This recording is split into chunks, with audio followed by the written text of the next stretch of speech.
E aí, torcedor do Verdão, beleza? Mais um vídeo aqui no canal JP Palmeiras para trazer as últimas informações. Estou trazendo aqui para vocês o linha de passes, falando tudo sobre a grande vitória do Verdão para cima do Vasco, galera. Placar de 3-0, jogo que aconteceu no Allianz Parque. Com destaque para Flaco Lopes, que marcou 2 gols, e Vitor Roque, que marcou 1. Os dois aí que vem jogando muito bem e vem muito entrosada essa dupla e vem fazendo bastante gols, galera, com a camisa do nosso Verdão. Fica aí até o final do vídeo, não se esqueça de deixar aquele like, beleza? Palmeiras começou com tudo, como já tinha feito em alguns outros jogos, né? Sim. Atropelou no primeiro tempo e depois no segundo tempo também não passou muito sufoco, um lance ou outro. Não, podia ter feito mais pelo menos 2 E gols. poderia ter feito mais 2 gols. O Palmeiras hoje, uma noite tranquila. Para esta dupla aqui, que todo linha de passe que tem jogo do Palmeiras, a gente tem que bater o ponto lá e falar dessa dupla, porque de novo ela resolveu. Hoje teve 2 do Flaco e 1 do Vitor Roque, Eugênio Leão. Foi um início de jogo, né? Absurdo. Absurdo. E dos 3 gols, um deles é um lance de trapalhões, né? O segundo gol. O segundo gol, o cruzamento do Piquerez, que o Freitas escorrega, aí o Hugo Moura chuta a bola nele, bate, sobe. Aí ninguém olha e daqui a pouco quem olha é o Flaco. E agora, né? Esse gol aí, Ó, o Flaco vamos lá. faz o gol. Então aí não. Deus. Nossa. Mas o primeiro gol e o terceiro gol são 2 gols construídos dentro de um mesmo conceito, que é uma aula tática do Palmeiras em cima do Vasco. O Palmeiras, ele atrai o Vasco para o seu campo de defesa e sai em alta velocidade. E o Vasco tem perseguições individuais que fazem com que o espaço vá se abrindo no campo.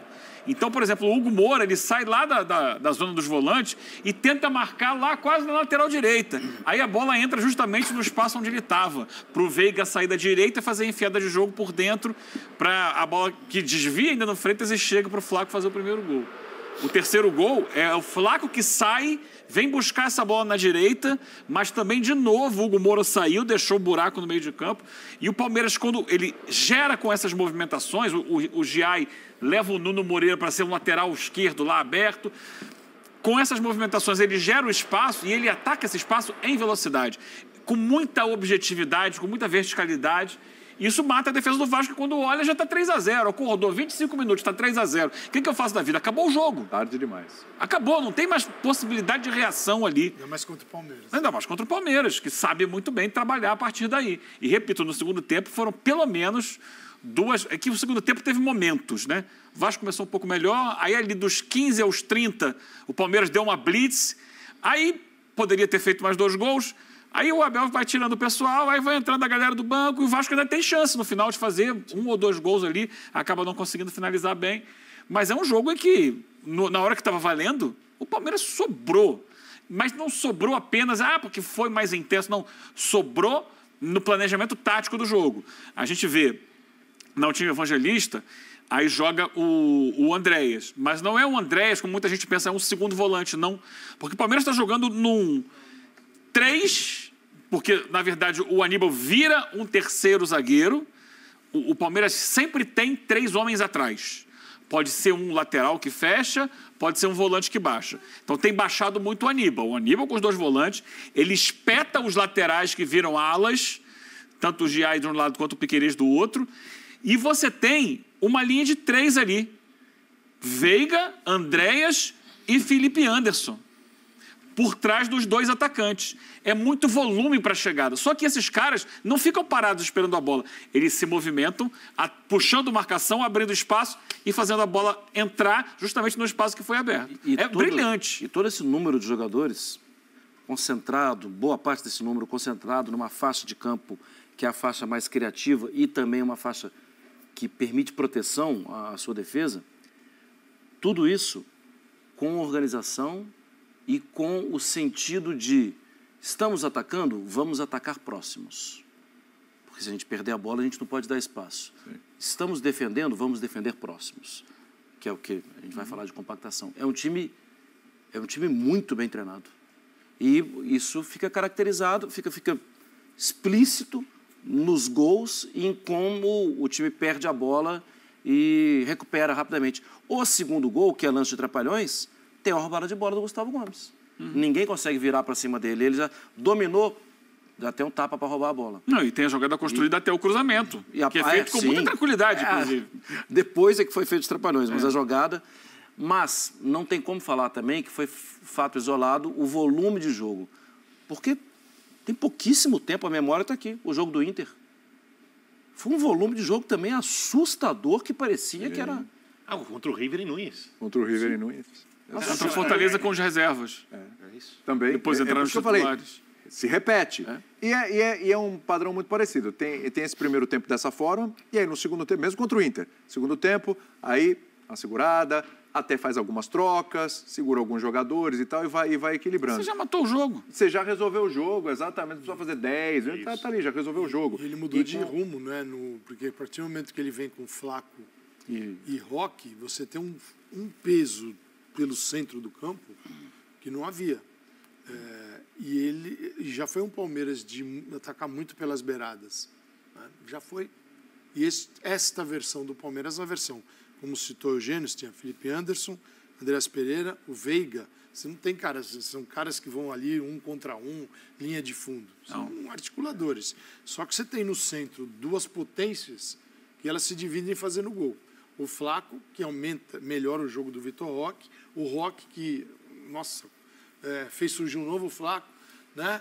E os dois têm um entendimento que você percebe que é também uma interação, não é só técnica e tática, eles gostam de estar juntos. Sim. Isso é importante, porque se um está vendo o outro como um adversário para tomar a vaga dele, às vezes isso gera uma competição que não beneficia a equipe. Nesse caso aqui, a coisa ganha um volume que é assustador, e é diferente este Palmeiras de outras versões, o que é muito legal, porque você fala assim, o Abel sempre está no sentido. Não, ele varia.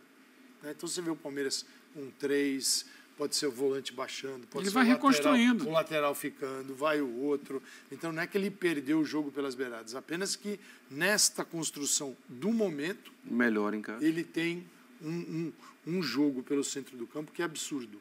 Mas vão frear, vão marcar. Claro que vão, mas tá aí ele pega o banco dele e joga o time pelas laterais. E é importante destacar, né, o Calçados, ele perdeu um jogador que estava vindo muito bem, que era o Evangelista. Sim. Que demorou um pouquinho para achar o tom, mas substituiu outro jogador muito importante, o Richard Rios. Exatamente. Que foi embora. E aí ele, sem o Evangelista, ele traz o Andréas para dentro. E aí saca um jogador que está voltando a jogar bem, que é o Veiga.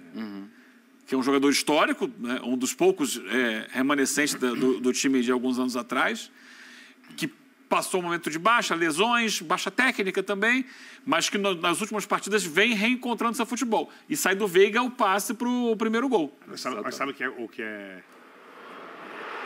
triste por causa do Evangelista?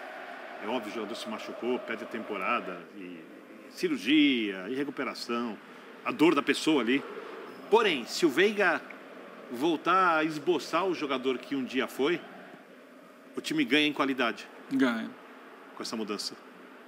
Porque o Veiga é um jogador decisivo e o Andréas fazendo um segundo, terceiro jogador ali no meio campo, podendo variar, além de ser muito inteligente. Não está fazendo nada que ele não tenha feito antes. Mas técnico é mais jogador que Evangelista. Não é? A gente capacidade, né? Então, eu falei que é um jogo pelo centro, mas o cruzamento é do Piquerez, entende? A questão é como você ocupa as laterais do campo. Pode ser na chegada para a oportunidade do cruzamento, você pode ter alguém morando ali, ou alguém chegando ali. São coisas diferentes. Eu falei dos 2 gols perdidos e ainda teve o gol que foi anulado do Vitor Roque, que estava um pouquinho avançado, estava com o pé no campo de defesa, mas com o corpo inclinado para frente, por isso foi anulado o gol. Essa jogada é impressionante, que mostra como eles se encontram, Flaco e Roque, a dupla Flaco-Roque, como eles se encontram com uma facilidade incrível. Isso floresceu do nada. Floresceu do nada. Isso é uma coisa mágica, né? Eu concordo contigo, porque eu já falei disso algumas vezes. O Abel procurava um jeito do Palmeiras jogar, passou boa parte do ano sem encontrar o jeito que o Palmeiras fosse forte, à altura do que o seu elenco propicia. De repente, 12, 13 minutos, jogo contra o Ceará, segundo tempo, o jogo está difícil.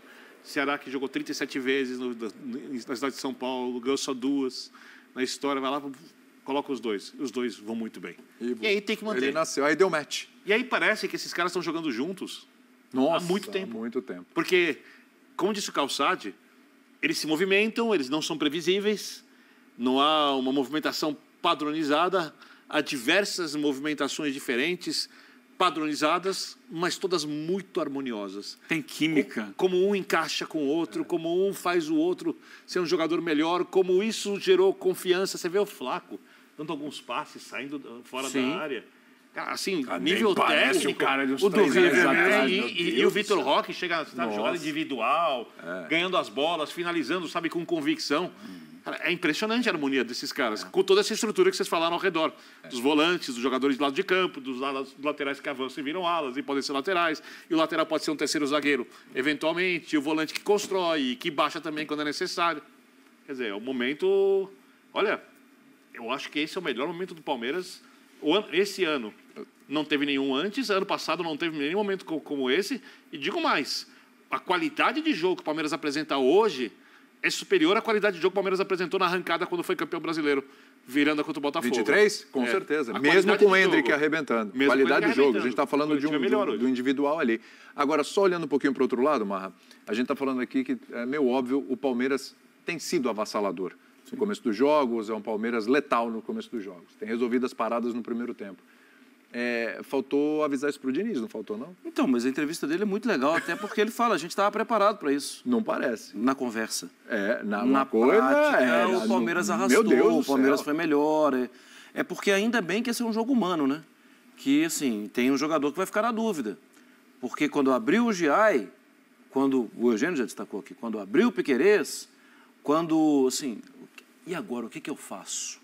O combinado era eu contra aquele, mas tem dois aqui no meu. Alguém não está vigiando. Qual a minha decisão? A minha decisão é, eu vou lá, abrir o meio. E abriu o meio, lembra que o Diniz falou? Não podia deixar, tal. Abriu o meio, você tomou a decisão, talvez naquele momento a mais certa, porque a bola vai do lado, poderia acelerar o jogo. Não, era exatamente o que o Palmeiras queria. Você foi onde o Palmeiras queria. O jogo é vivo, é dinâmico. E depois que você fez 1-0, a dúvida vai aumentar. Porque você esquece o que foi combinado, você esquece o que é treinado, e do outro lado os caras não esquecem. Os caras já sabem muito bem o que vão fazer. E tem uma coisa que é inevitável, né, Marra?